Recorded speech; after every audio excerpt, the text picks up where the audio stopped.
The class of 2020 finally got an in-person commencement ceremony over the weekend, and on this episode of Duke Week, their student speaker talks about what it was like for her. We'll also hear from Enterprise Editor Chris Kuo about the latest updates to Duke's COVID-19 stats and what Cameron Indoor Stadium could look like this basketball season.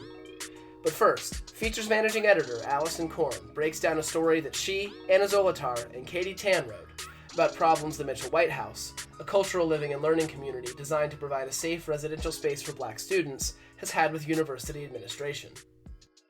Thanks for coming on the show, Alison. Yeah, thanks for having me. So can you just tell me a little bit about the problems Mitchell White House members had with housing and with the room assignment process? Yeah, so recently they had a presentation in the Cohane Atrium talking about their complaints with the university and things that have been historically going wrong, especially this past year. And so they highlighted, first of all, a lack of transparency and respect. They said the university wasn't being clear on certain things concerning their LLC and their living arrangements. And they also weren't respecting them as an LLC. They also said there was a lack of accountability and not following through, which ties in a little bit to a lack of respect. But overall, the lack of accountability and the lack of respect tie into the larger theme of them not being given spaces. So they had a lot of housing issues at the beginning of the year where they were told that they would be given a section in Cohane 4E, which is one of the nicer dorms for their LLC. But they learned that instead of being all on the same floor, they were actually split into two floors and they were given all the double rooms instead of the suites. So they had issue with that as it felt like Duke was specifically giving them the lesser accommodations, lesser dorms, was not meeting their needs. So their main concern was that Duke does not offer Black student spaces on campus. They believed that Duke was making changes that seemed more performative than actually making change. And they said that Duke doesn't do anything to address current mistreatment of Black people on campus. And then what happened when members of the Mitchell White House tried to reserve a space to teach a house course? Yeah, so their house course, History of Us, actually on Duke Hub, has a listing for the room as the Cohane 4E Atrium. So it's officially their space to teach their house course, and they have it for 2 hours every Monday, so it's their space. But when they arrived on campus, they were told by administration that actually they would be supposed to be teaching their house course in the common room of 4E. And the common room, it doesn't have doors, it's very loud, there's lots of distractions. And so they tried teaching there for the first couple of weeks, but it didn't really go well, of course, with all the distractions. So they managed to be able to secure 4E for 1 week, but then they were told they were going to be kicked out for an RA meeting. And so it really goes to show that back into the theme of respect, like even though they had the room reserved, Duke was not respecting them and imposing on their right to have the room that they were supposed to have for their house course. Yeah, and how have the students responded to those problems? And what do they want to see from administration to kind of fix the situation? Yeah, so after all the housing issues, the student leaders really stepped in and tried to fix things for the LLC. So they emailed the Housing Residence Life, they emailed the Student Disability Access Office and tried to fix the rooms because some people weren't given rooms that met their accommodations and their requests. But they said that they barely got any response from admin until they got their faculty advisor involved. So they argued that that showed that administration didn't prioritize them all, that their voices didn't matter as much until they got a higher up involved. And so what they said they want now is they have 3 main things that they want. They said that they want adequate rooms. They want to be all together on the 4th floor, to be more a coherent LLC, to get to have more community, to get the section that they were told that they would have. They want to have the atrium reserved for them as the house course is supposed to be there.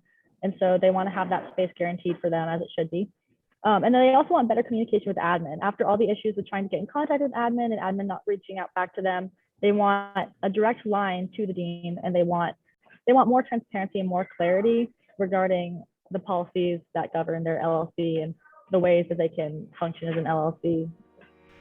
Asked about the situation, Dean for Residence Life Deb Lobiondo told the Chronicle that, although there may have been misunderstandings about bedroom assignments and house course rooms for LLCs, housing had met Mitchell White House members' SDAO-approved accommodations prior to move-in.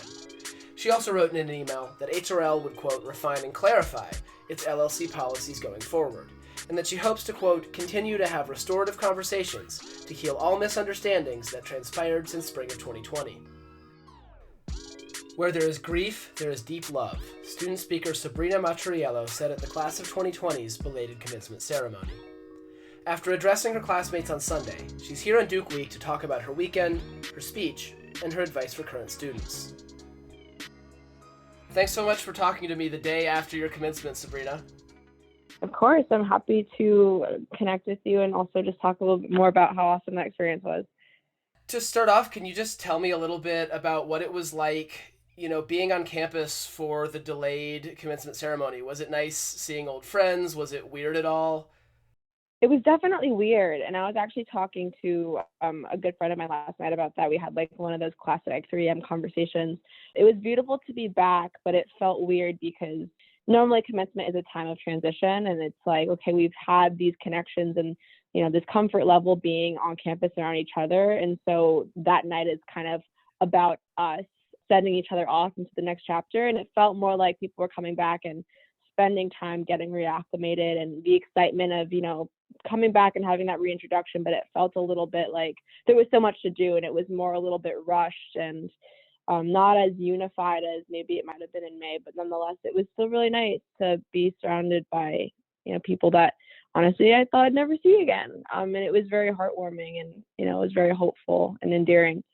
Yeah, I'm sure. And what was it like when you stepped up to the microphone to give the commencement speech for your class? What emotions were you feeling then?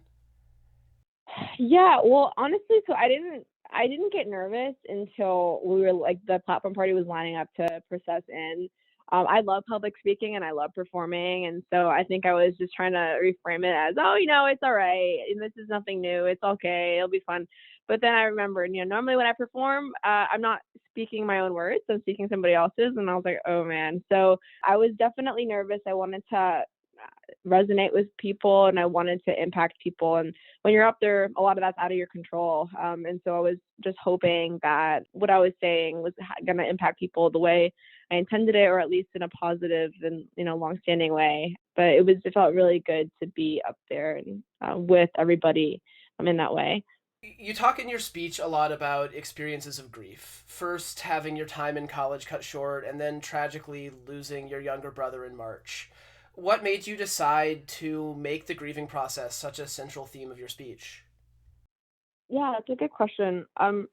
Well, I know normally when we're looking at commencement, it's more pomp and circumstance and celebration than anything else, and justifiably so. But given the unusual nature of our timing of the graduation, I felt almost like it would be, I don't want to say quite like morally irresponsible, but a little bit morally irresponsible to get up there and talk about celebration without also addressing what's happened, to allow us to get to this point 16 months later. And I think grief is certainly a central aspect in that process, not just for grieving, the loss of our undergraduate experience, but also, sickness and death and the loss of experiences we've had just being 20 somethings entering the workforce in a global pandemic. You also are getting married in December, right? I'm getting married in December. That's so exciting. Congratulations. I'm very excited. I'm very excited. Planning is a lot more stressful than I thought. I should have listened to the TV shows, but After being away from college for a while and going through a lot since the COVID pandemic hit, both the tragic parts and the happy parts, is there anything you'd like to say to current students? Any piece of advice? Yeah, that's a great question as well. I think to explore the intersectionality and your identity, and to be really open and grounded towards reflecting on how it's changing over time in response to the experiences that you're having. I think the spaces that we're in will affect what parts of our personalities we connect with more or less at a certain time, and I think that's wonderful because ultimately our personalities, our identities are very variable in that way. But I would challenge folks to seek to strive to integrate who they are in a more holistic way into more of the spaces they occupy. That way, they're bringing that version of themselves that's growing into the places that they're in. I think it's very tempting to just kind of be the version of yourself that most people know. For example, like for me, like there's a Sabrina that was at Duke when the pandemic hit, and part of me was like, really feeling that disconnect from her this weekend when I was interacting with these people Now I'm like, wow, like I'm engaged, like I lost my younger brother. I feel like I've gone through all these changes, but I feel like a lot of these people don't really know me, and I guess I don't really know them. And it was tempting to kind of return to what was familiar instead of asking them questions and re-getting to know them. And even though it was the less comfortable and the more difficult option, I'm happy I went with it because it led to more valuable and authentic conversations. Well, thanks for the advice. I'll take it to heart, and thanks so much for your time today. Yeah, of course. Thank you. COVID cases are staying low on campus, and the vaccination rate is sky high. So is Duke reevaluating its COVID policies? And with fans back at sporting events, what could Cameron Indoor Stadium look like this basketball season? Enterprise editor Chris Kuo is here to break down insights from last week's academic council meeting. From last week's academic council meeting, what's going on at Duke when it comes to case numbers and vaccination rates? Yeah, so things are looking really good, or that was my takeaway from the meeting. It seems like from what they said, more than 16,000 students between the undergrad and grad students are now fully vaccinated, and the student body is actually considered fully compliant with Duke's COVID vaccine requirements. And on top of that, more than 95% of the faculty and staff have been vaccinated as well. And so COVID cases have been very low recently. This past week, the latest data came out and only 35 positive cases among faculty, staff, and students. And that's out of more than 21,000 tests, according to the administration presented during the academic council. So that's a really astonishing number to have such low case numbers out of that many tests. So yeah, I would say the outlook's looking really good. In line with that, what do Duke's current COVID protocols look like, and is there a chance that they could change in the near future? So current protocols, I think the main one that people are aware of, masking indoors, no indoor dining in groups, and some mask requirements with larger groups outside. And from my understanding, it seems like the masking requirement is going to be the last thing to go. So the associate professor of medicine, Cameron Wolf, he said that, quote, "You'll see that the mask requirement is going to be one of the last things that I think we pull back on as hopefully things ease away." And the university is possibly going to suggest a booster shot for people over the age of 65 and for people on the front line of healthcare, and then eventually, hopefully, students and teachers as well. So I know nothing's set in stone, but we all want to know. So can you just tell me as much as we know about what Cameron Indoor Stadium could look like this fall with Duke welcoming fans back to sporting events? Yeah, and I think this is a really good example of why that high vaccination rate that we talked about earlier is so important, because I think the vaccines are really the game changer for this situation. And from what Wolf said, he said that, yes, it's a small, dense stadium. It's not a great ventilation system. But he says compared to last year when the players, or compared to last season when the players were masked and spaced out, they didn't have the chance to be vaccinated. So it was harder to bring fans in. But he says, I quote, "I think there's a really great opportunity here for letting people in who are vaccinated. We should lead in that regard." So I really think the vaccines are going to change the game and that people are going to be allowed, hopefully at full capacity. There's nothing definite, but that seems to be the hints given at the academic council meeting. Well, it's my senior year, so I'm going to keep my fingers crossed that that's the direction things end up going.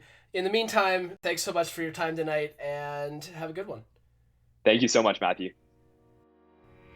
In other news, Duke was ranked 5th in the latest Wall Street Journal Top Colleges list.